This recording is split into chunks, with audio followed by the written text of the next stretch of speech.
첫 번째 경기 헤라클레스 대 위트레흐트 분석 시작해보겠습니다. 헤라클레스는 2라운드에서 네이메언을 잡은 이후 16강도 넘어서며 8강으로 진출했다. 리그에서는 잔류권 커트라인인 15위를 달리고 있는데 컵 대회에서 선전 중이다. 그러나 이 경기에 온전히 100%를 다하기 부담인 것도 사실이다. 주말에 고어헤드와 중요한 리그 경기가 있는데 이 3명 정도는 로테이션을 가동할 수도 있다. 반캄과 브런스 등이 중원을 지켜내며 역습으로 기회를 노릴 것이다. 위트레흐트는 이번 시즌 에레디비지에서 가장 인상적인 팀이다. 호벤과 아약스가 선두권을 유지하는 리그인데 페에노르트와 알크마르 등을 모두 밑에 두고 있다. 또 KMVB컵에서도 8강에 올라 우승을 노리는 중이다. 툰스트라와 캐슬라인 등이 이끌던 공격진에 가세한 세바스티앙 알런은 빅클럽 출신답게 본인의 역할을 잘하고 있고 에런슨이 버티는 중원도 안정적이게 이 경기 승리를 노린다. 위트의 승리를 본다. 헤라클레스가 홈의 이점을 누릴 수 있는 경기지만 원하는 결과를 얻지 못할 것이다. 특히 주말에 리그 최하위 팀인 알메러시티를 홈에서 상대하는 위트레흐트기에 이 경기에 전력을 다할 수 있다. 에런슨과 이크발의 수비 지원 아래 툰스트라가 공격 전개를 책임질 위트레흐트가 경기의 주도권을 잡으며 4강으로 갈 것이다. 두 번째 경기 벌리 대 옥스퍼드 분석 시작해보겠습니다. 벌리는 지난 주말 포츠머스 원정에서 경기를 지배했지만 승리를 위한 골이 나오지 않으며 무승부를 기록했다. 1위 팀인 리즈와 셰필드 등이 승리했기에 승점 차가 벌어졌고 이번 홈 경기를 반드시 잡아야 한다. 플레밍을 중심으로 사르미엔토와 한니발, 앤서니 등 골을 넣을 수 있는 선수들이 모두 피치를 밟을 것이고 중앙에 나설 조시 쿨랜도 라인을 올릴 것이다. 옥스포드는 직전 경기에서 브리스톨과 비기며 2025년 무패와 함께 순위 싸움에서 밀리지 않고 있다. 시즌 전 가장 유력한 강등 후보로 평가된 팀이었는데 5위권과 승점 차가 10점도 되지 않는다. 루턴과 블랙번 등 쉽지 않은 팀들을 잡았고 원정에서도 무패를 이어가는 최근이다. 시어런 브라운과 피터 코쇼가 버티는 수비가 안정적이다. 벌리의 승리를 본다. 옥스포드가 안정적인 수비를 앞세워 좋은 최근을 보내고 있지만 원정에서 벌리를 상대하는 건 쉬운 일이 아니다. 에스테베와 이걸라일리 등 안정적인 최종 수비가 옥스포드의 역습을 저지하며 실점하지 않을 것이고 사르미엔토와 앤서니가 측면 돌파로 기회를 노릴 벌리가 승리할 것이다. 세 번째 경기 퀸즈파크 대 블랙번 분석 시작해보겠습니다. 퀸즈파크는 직전 경기에서 미러에 패했다. 연승에 성공하며 순위를 끌어올린 상황이었는데 최근 2연패 중이다.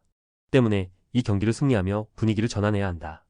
홈이기에 소극적인 운영보다는 조나단 바란과 샘필드가 중원에서 공격적으로 경기에 임할 것이고 일리아스 체어가 강점인 돌파로 기회를 볼 것이다.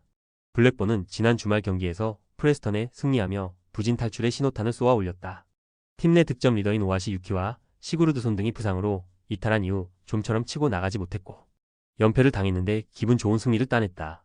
인저리 타임에 한 골을 실점하긴 했지만 마크 타르케의 선제골에 이어 교체로 들어온 칸트웰이 결승골을 넣었다.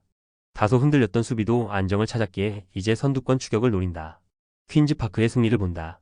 블랙번이 프레스턴전을 승리하며 분위기 반등에 나선 건 사실이다. 그러나 최근 원정에서 경기력 난조에 시달리기에 어려운 경기가 될 것이다. 일리아스 체어와 폴 스미스가 경기 내내 상대 측면을 허물며 기회를 만들 것이고 알피 로이드가 마무리할 퀸즈파크가 승리할 것이다. 네 번째 경기 슈투트가르트 대 아우크스부르크 분석 시작해보겠습니다. 슈투트는 하부 리그 팀을 완파하고 8강에 진출했다. 그리고 이제 포칼컵 우승을 향한 여정을 시작했다. 비록 주중 경기에서 파리 생제르맹에 패하며 챔스에서 탈락했지만 리그와 포칼컵에서 순항 중이기에 남은 두 대회에 집중하면 된다. 르월링과 운다브가 돌아온 공격진은 풀 전력으로 경기에 나서고 있고 슈틸러와 카라저의 중원 존재감도 확실하다. 아우크스는 16강에서 2부 리그의 강호인 칼스루에를 제압했다. 승부차기까지 가는 접전 경기였는데 골키퍼의 활약이 좋았다. 그리고 후반기 재개된 분데스리가에서도 선전하며 중위권으로 치고 올라왔다. 레흐 베차이와 오니에카가 중원을 지켜냈고 볼프의 측면 공격력이 좋았다. 단 이번 경기는 어려운 팀을 원정에서 상대하기에 수비 위주로 나서며 역습으로 승부를 볼 것이다. 슈투트의 승리를 본다. 아우쿠스의 최근 페이스가 준수한 건 사실이다. 그러나 챔스 탈락의 부진을 포칼컵에서 만회하려는 슈투트의 홈 의지를 꺾지 못할 것이다. 운다브와 르월링, 피리의 스리토베에도 데미로비치와 볼테메드 등이 교체로 들어와 원정팀 수비를 공략할 슈투트가 승리하고 준결승으로 갈 것이다. 다섯 번째 경기 아탈란타 대 볼로냐 분석 시작해보겠습니다. 아탈란타는 비록 챔스에서 9위에 그치며 16강 직행에 실패했다.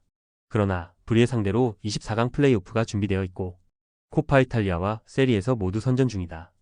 최근 팀의 핵심 공격수인 아데올라, 루크먼이 부상을 당하며 전력 누수가 생겼는데 레테기와 사마르지치 등 해결할 선수들은 차고 넘친다.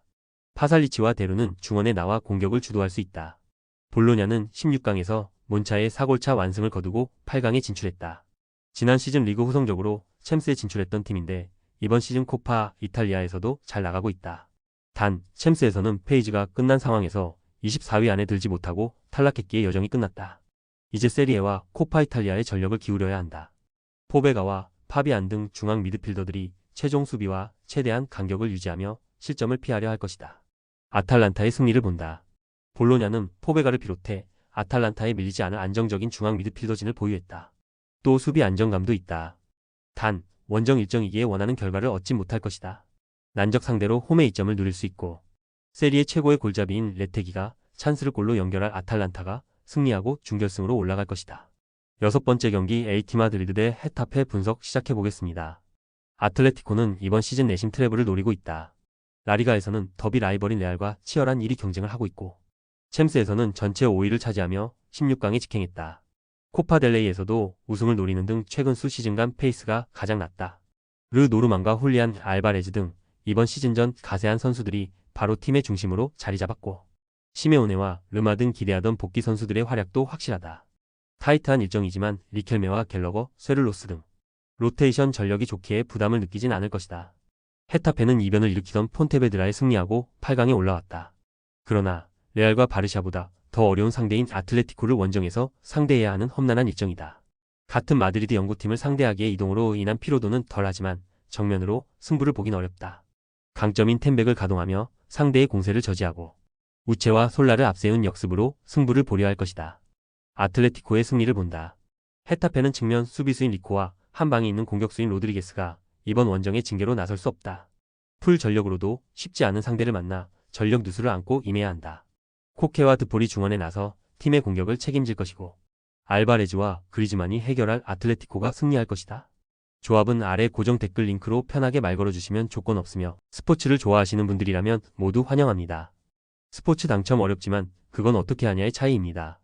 두 눈으로 어떤 차이인지 직접 확인하시고 우리 모두 같이 승리합시다.